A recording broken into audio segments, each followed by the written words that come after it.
Okie dokie. Hi, everybody. Oh, there we go. Hey, everyone. How y'all doing? It's Floof here. This is Overtones Episode 3. If you have just found Overtones for the first time, Overtones is just a series of videos where I go over my main steeples and the basses. This is the third, and I think... iffy. This is either the last or the second to last. There are three real main staples. The first one was my Stingray. The second one is my P-Bass.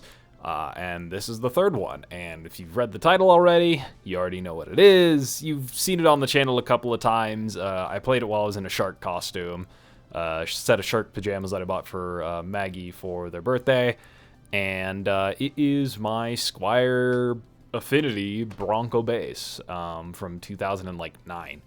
The reason why this hot rodded out, stickered up piece of shit is a mainstay is because it is the first instrument that I was ever given. It was my first instrument, period, that was rightfully mine. I was getting bass lessons from a guy who played guitar out in SoCal at a very classically trained music store that probably did not know much about basses and guitars. I remember being oddly adamant about wanting to play the bass, looking around in Best Buy to find something that I would like. I don't know where the bass came from. Memory serves me right, it came from Best Buy because Best Buy used to sell instruments in like the late aughts for some reason. Man, I love this thing so much. There's a time where I didn't play bass for years and it just sat, and now that I play bass and it's my full-time thing, it just reminds me of my grandma, dude. It's so great. It's not the best player in the world, it's not the best bass in the world, it's kind of a hunk of shit, and I have a couple of things I still want to do to it. It's kind of just been this ongoing mod project. Like, I want to put an all-bridge that's like a drop-in replacement for this one at some point. It's got holes drilled from when I tried to put Made in America bridge on it, and I didn't line it up properly, so I ended up just putting the old one back, and then I'm later just going to find a drop-in replacement to put on top of that. It's got a Curtis Novak Music Master pickup in it, because the old Strat one was not very good. It did not sound good at all, and I'm forever a tinkerer, so I had to do something to it.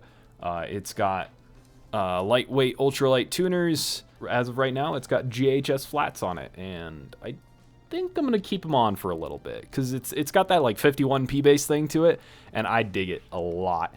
Like, just oh, it's also like terribly intonated because the bridge is like 2 saddles instead of 4. So.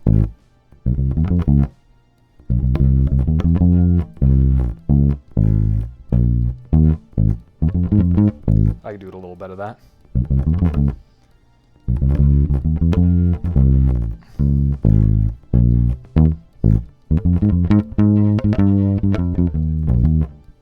Wow.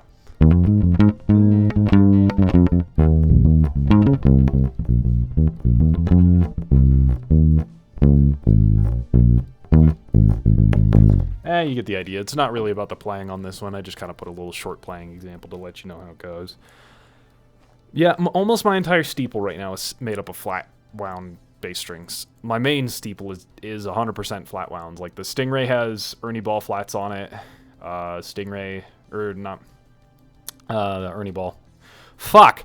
The Stingray has flats on it right now. The Ernie Ball Cobalt flat wounds. That's the word I'm looking for. The P-Bass has the DRs on it, and then this one has GHS flats that I kind of harvested and did that comparison video way back when against this and the Harley Benton, just to kind of compare short scales, rounds and flats and stuff like that, and then pickup types. It was a very fun video to make. It was kind of a pain in the ass, though, to do those kind of string comparisons, because you got to, like, record. Here's the secret behind the magic, by the way. This shit ain't Disneyland. You have to like record both of the basses as they are, swap the strings, and then record the same thing again and try to be as consistent as possible. The consistency thing is the hardest part because you are human. I am a human, funnily enough. And yeah, that's always going to be tough. But anyway, if you're watching this is probably going to come out either late May or early June. And if it's early June, I'm on vacation until the 9th of June. So just keep in mind that if you see the videos coming out, this is like May 20th. I've made this, Overtones episode 2, and then the DR Strings video all in the same day. Fuck you, this shit ain't Disney. But anyways, that's really the end of this one. Short story behind it. It was my first instrument. Pretty sure we got it at a Best Buy. I haven't ever gigged with it because it's not a good bass. There's just no other way to put it. I probably will at some point, especially now that I've been with the crew guys for a bit. If they like fully onboard me as their bassist, I will gladly probably start playing this in shows over the summer. It'd be funny. Anyway, that's the end of the video.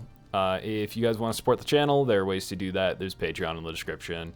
You get all the videos as I make them instead of having to wait like every other Sunday or some bullshit like that. Then you can go ahead and like and subscribe while you're at it because you're already looking down there. You know, YouTuber bullshit. It's all YouTuber bullshit. I'm trying to do this more and make it more fun. So more interesting, get more interesting content because that's what I revolve my life around. Anyway, my name is Floof, and I hope you all have a wonderful day. Peace.